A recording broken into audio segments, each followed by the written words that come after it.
In this week's video, we'll review the charts to help us answer the question, is the NASDAQ party coming to an abrupt end?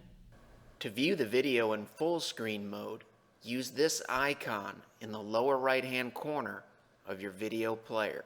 To improve the clarity of the charts, use this icon in the lower right-hand corner of your video player. This week's video has two major parts, so we'll be moving very quickly. Part 1, the NASDAQ. Part 2 will focus on the S&P 500 and water test this statement here and this list of concerns here. We're looking at two long-term and similar charts of the NASDAQ. We've chosen generic and for illustrative purposes only monthly moving averages, the 10-month moving average and the 15-month moving average. There's not anything particularly magical about them. The top chart is the NASDAQ monthly as of June 30th, 2017, and the very similar profile on the bottom is November 6th, 1995. We know from past videos two things. This is a very rare head fake look here, and typically after a long-term head fake like this, good things happen for a long period of time. So let's zoom in on November 6, 1995 to see what we can learn about the present day. This is November 6, 1995. The NASDAQ was trading at 1062. After the rare head fake look that we just reviewed, the move from A to B over several years was 375%. And if our goal is to navigate during a long-term secular trend between point A and point B, it's incredibly important to always keep in mind between point A and point B, there will be 100% normal and to be expected volatility along the way, trying to make sure that we make mistakes trying to navigate between point A and point B. It's very easy to talk about volatility and volatility to ignore within the context of an ongoing uptrend over the weekend when the markets are closed. It's a totally different story to execute properly and stick to your plan when the markets open and there's a lot of red on our screens. Everyone has a plan until they get punched in the mouth. One of the reasons why we constantly review volatility is we want to be sure when the market's open and it's difficult that we have these concepts ingrained in our mind. The basic gist of those concepts is captured in this Q&A from Market Wizards. In other words, in order to score really large gains like 375%, you have to be willing to see those gains erode significantly before getting out of the market. Answer from the Market Wizard: I can't see any other way. If you get too careful about not risking your gains, you're not going to be able to extract a large profit. And as clients and regular viewers know, our plan is to use trend following techniques to help us discern between volatility to ignore and volatility to respect. It's very difficult to make rational decisions when you're staring at a screen, watching the market tick by tick, or constantly checking your profit and loss. It's much easier to navigate from point A to point B within the context of all of this volatility if we focus on longer term trends that help us filter out that day-to-day, and in this case, month-to-month volatility. Between point A and point B, we never had a bearish moving average crossover, and these moving averages tell us that the trends were strong. If we back out a little bit here, here's November 6th, 1995, which is very similar to June 30th of 2017. We get our very rare head fake look here, then a bullish moving average crossover. This looks like the early stages of a long-term trend. There's a lot of volatility between point A and point B, but the trend remained intact, and eventually volatility to ignore morphed into volatility to respect, and after that, bad things happened for a long period of time. Eventually, volatility to ignore became volatility to respect with a bullish moving average crossover, and good things happened for a long period of time. All good things must come to an end, and eventually volatility to ignore morphed clearly into volatility to respect. So a quick review: 1995, bullish; 2000, volatility to respect, low probability look; higher probability look in 2003, and reverting back to a lower probability look in calendar year 2007. This looks like the early stages of a very long-term trend. Despite the recent volatility, 100% normal and to be expected volatility in the NASDAQ, the present day chart still looks like the early stages of a very long-term secular trend. We're not using this to forecast. We simply look at the facts that we have in front of us and say, does this still look like the early stages of a long-term trend? The answer is yes. Eventually, the answer will be no. And volatility to ignore will morph into volatility to respect. On Thursday, June 29, 2017, data was released that told us that first quarter GDP growth came in at 1.4%, which segues nicely into what appears to be a fairly rational concept. Stocks cannot continue to rise given the state of the world and with tepid economic growth. So here's the situation we're going to examine. Stock market, S&P 500 goes sideways for a long period of time, has a bullish breakout and a nice move after the bullish breakout. We've got tepid economic growth with GDP, and if we look backwards, during the consolidation, we have tepid economic growth relative to GDP. How is it within the realm of possibility that good things could happen for a long period of time given the facts here? First, let's cover some common cognitive biases that may cloud our perception of the future.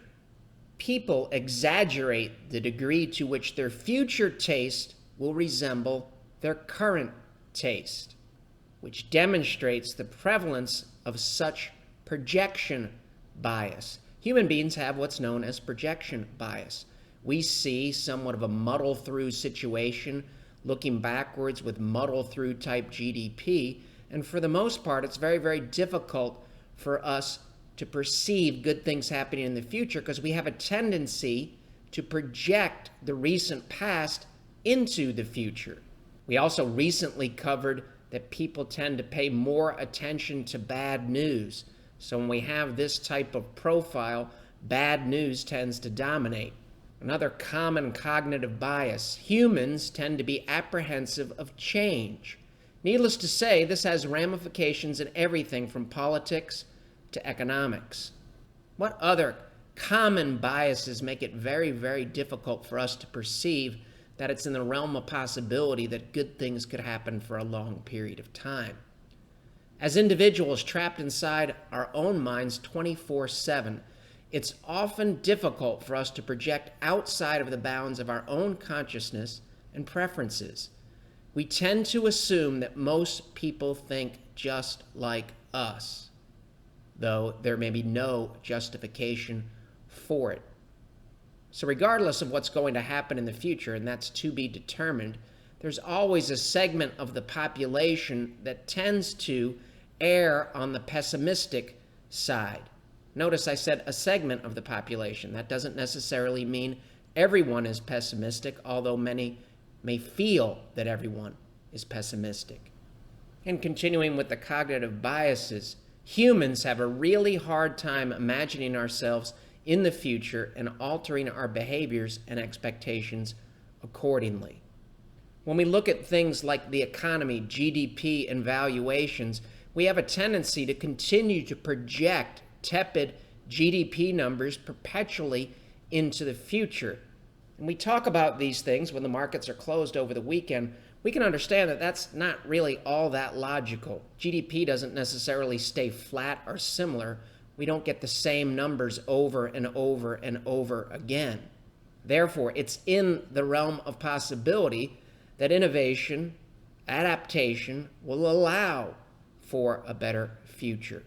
And we know it's important to keep an open mind about all outcomes, ranging from much better than expected to much worse than expected. And if we understand that we have a cognitive bias that has a tendency to project the recent past into the future, it's easy to understand how that cognitive bias makes it very, very difficult for us to perceive or understand the possibility of good things happening over a long period of time, especially after we have a malaise and somewhat of a difficult period in the rearview mirror. So earlier in the video, we said here's the situation: sideways market, bullish breakout, tepid economic growth.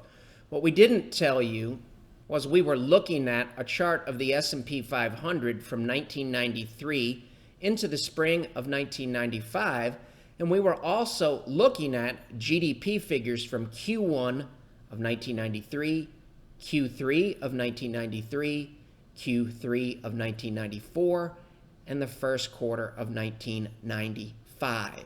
Very, very similar situation. Tepid economic growth in the rearview mirror, consolidation, and a bullish breakout. It's just purely a coincidence that Q1 1995 GDP came in at 1.4% growth, and Q1 GDP was just announced on June 29, 2017 at 1.4%. Therefore, it's very, very difficult to say that it's not in the realm of possibility for good things to happen for a long period of time when we have a setup similar to this one here. Because we know from past videos from this profile, somewhat of a pessimistic consolidation profile, good things did happen for a really, really long period of time. In fact, from the point we were studying the A to B move, even in the context of tepid economic growth in the rearview mirror, the S&P 500 gained an additional 183% from point A to point B. If you're watching this video, you might say, that's great. You just took the tepid economic growth situation off the table, but you have not even remotely touched stocks cannot continue to rise given the state of the world concern. And more specifically, someone could say, what about the situation in 2016 and 2017? It is radically different from the situation that we had between 1993 and early or mid-year 1995. In the present day, we have political unrest and uncertainty. We have global terrorism. We have civil and human rights rising back to the forefront. Numerous signs around the globe and in the United States of social instability. We can't turn on any TV, open any internet page, or open any newspaper without seeing articles about tensions between the United States and Russia. And another big difference potentially between the periods, central banks are starting to tighten now. That can't be good for markets. There's no way we're going to see something similar to this. And in the present day, we have all of these problems, and yet somehow the markets are continuing to make new highs. So a fair criticism might be, while this may be similar here, GDP and the chart patterns, a fair objection might be if we compared these bullet points in the present day to the same bullet points in this area that you're trying to compare head to head, we would see that this period here, things were in much, much better shape than they are today. Even if we lived through this period, we would have a tendency to filter out some of the negativity that actually was in place. So specifically, was there political unrest inside of this box here before good things happened? The answer is a definitive yes. Every single one of these bullet points occurred between January 1st, 1994 and into point A in 1995. We had a scare regarding Charles, the Prince of Wales. The United States shot down 4 Serbian jets inside of the box here. We had a very, very serious Iraqi disarmament crisis, and the United States deployed troops into Kuwait. That's inside of the box here. We had an assassination attempt on President Bill Clinton. Ethical questions were raised about the president of France when pictures were released of his secret daughter. We had scandal and controversy surrounding the President of the United States with the Whitewater investigation, more politically related killings, corruption in the Italian government. The Polish Prime Minister was replaced by an ex-communist. When a journalist tried to expose corruption in Russia, he was killed. In the United States, we had fringe political groups manufacturing ricin. Inside of the box here, Russia sent troops into Chechnya, and a Mexican politician was assassinated. Plenty of controversy and political unrest inside the box, and despite all of that, good things did happen for a long period of time. Well, in 2016 and 2017, we've got major problems with global terrorism. Easy to find bullet points related to terrorism inside of this box here. We had a gas attack impacting over 5,000 people, 365 hostages in a hijacked plane. On U.S. soil, the Oklahoma City bombing, 168 people were killed inside of the box here. 29 Muslims killed. A Unabomber in Sacramento, California. Gunmen hijacking a school bus. A terrorist attack that occurred on the Brooklyn Bridge in New York City. More assassinations. Innocent victims were shot, killed, and wounded on a U.S. Air Force base inside of this box. Plans were uncovered for a mass terrorist attack, and an explosion in Gaza killed 8 people. Unfortunately, terrorism was alive and well inside of the box here leading up to point A. And despite all of that, and despite the tepid economic growth in the rearview mirror, good things did happen for a long period of time. Well, what about civil and human rights? That's moved back to the forefront over the past few years around the globe. Not difficult to find civil and human rights, unfortunately, bullet points inside of the box either. We have the Rwandan genocide, the Rodney King trial, hundreds of thousands killed in Rwanda. A critic of apartheid is assassinated. California voters were dealing with Proposition 187 that would have denied most public services to illegal aliens. Racial tensions surfaced around the country during the O.J. Simpson murder case, which happened inside of the box. United Nations filing charges for crimes against humanity. And unfortunately, we were still talking about the 13th Amendment in the United States inside of the red box as well. And yet it was in the realm of possibility for good things to happen for a long period of time in the stock market. Well, in 2017, we have shootings that are occurring on baseball fields. Unfortunately, we have people taking vehicles and running people down. We couldn't have had anything like that inside the box. Again, unfortunately, it's very, very easy to find bullet points related to signs of social instability. If you live through this period here, and I mentioned the names Tanya Harding, Lorena Bobbitt, and Jeff Gillooly, you can recall that the expression, "What is the world coming to?" that expression was uttered numerous times inside of the box.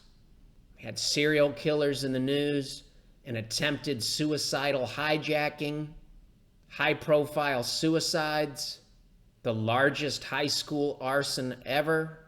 State of Illinois executed a serial killer named John Wayne Gacy. Graphic images and graphic details came to light after Nicole Brown Simpson and Ronald Goldman were murdered. And many Americans witnessed the odd O.J. Simpson police chase in the white Ford Bronco. We had cult activity and deaths in Quebec and in Switzerland. Despite the signs of social instability inside the box, good things did happen for a long period of time. Other bullet points impacting the psyche of investors inside the box: Russia, central banks, and the markets. If you opened a newspaper inside of this box here, it was easy to find stories related to Russia. A U.S. citizen born in Wisconsin was charged with spying for the Soviet Union inside the box. And similar to the present day, the FBI was dealing with hackers who penetrated some of the United States' most secure computer systems, orders for troop movements out of Russia, and an extremely unfortunate incident related to Russia and 250 civilians.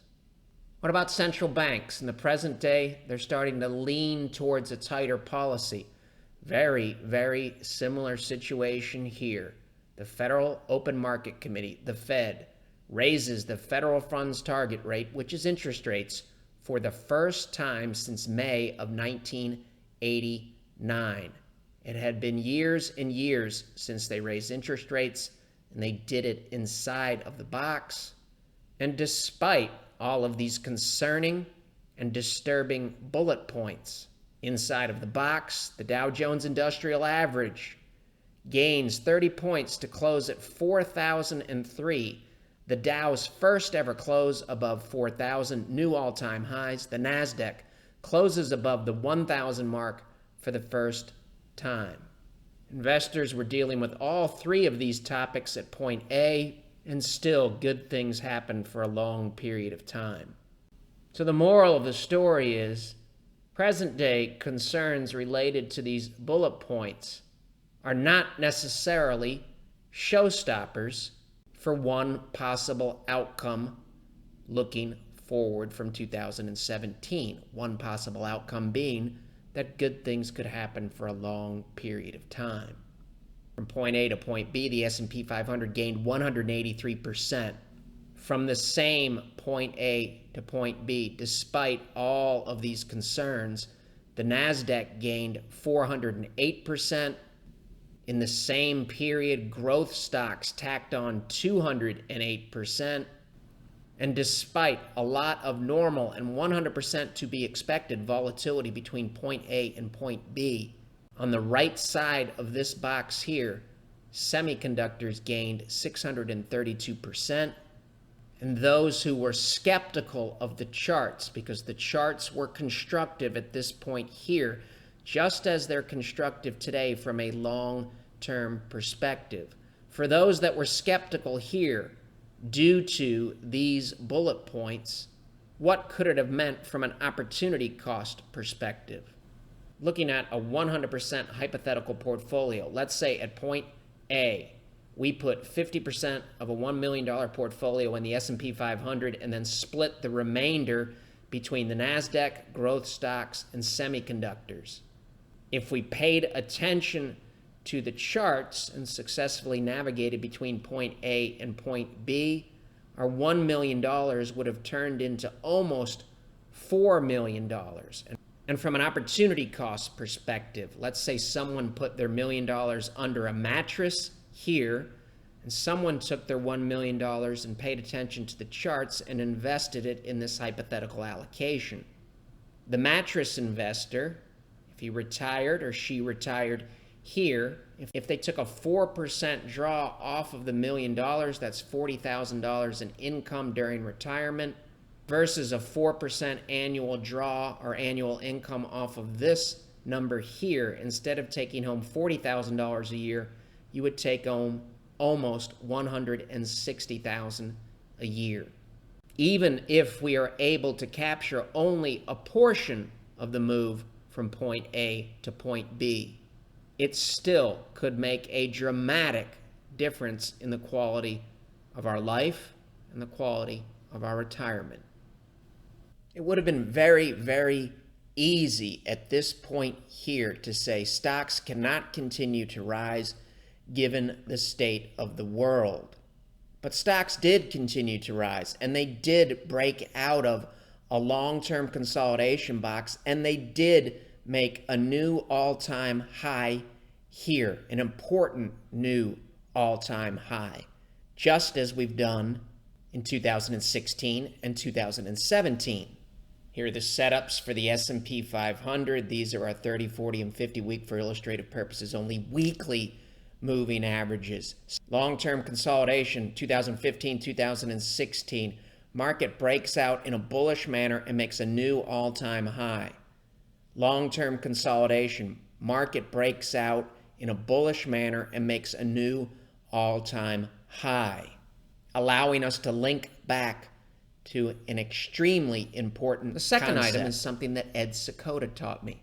When a market makes a historic high, it is telling you something. Historic high, historic high. No matter how many people tell you why the market shouldn't be that high or why nothing has changed, the mere fact that price is at a new high tells you something has changed. When this breakout occurred in 1995, there were plenty of things to worry about. We could have followed the charts or made decisions based on fear. If you're watching this video, or if you've seen a tweet or a post and you come back with, well, there's a lot of differences between 2017 and 1995, you can pause the video player here and read these bullet points. As we always say, we are not forecasting in the present day. We are looking at facts that we have in hand. Presently, they look similar to this point here. This type of analysis helps us remain open to all outcomes, from much better than expected to much worse than expected. That is the purpose. We're not forecasting. As long as the present day still looks like this type of setup, then we'll keep an open mind about much better than expected outcomes. Forecasting is very, very harmful to remaining flexible. And since charts cannot predict the future, they can only help us with the probability of good things happening relative to the probability of bad things happening. We have to maintain maximum flexibility 100% of the time so we can see when the evidence starts to shift, as it did here in calendar year 2007. In last week's video, we compared these moving averages in this peak to the present day. This is the S&P 500, June 22nd. After a volatile week on June 30th, 2017, we still have a look that aligns with a strong long-term trend. We've had a lot of volatility in the NASDAQ. Does it look like it's rolling over as the S&P 500 did in 2007? These are the exact same moving averages as of June 30th, 2017 for the NASDAQ.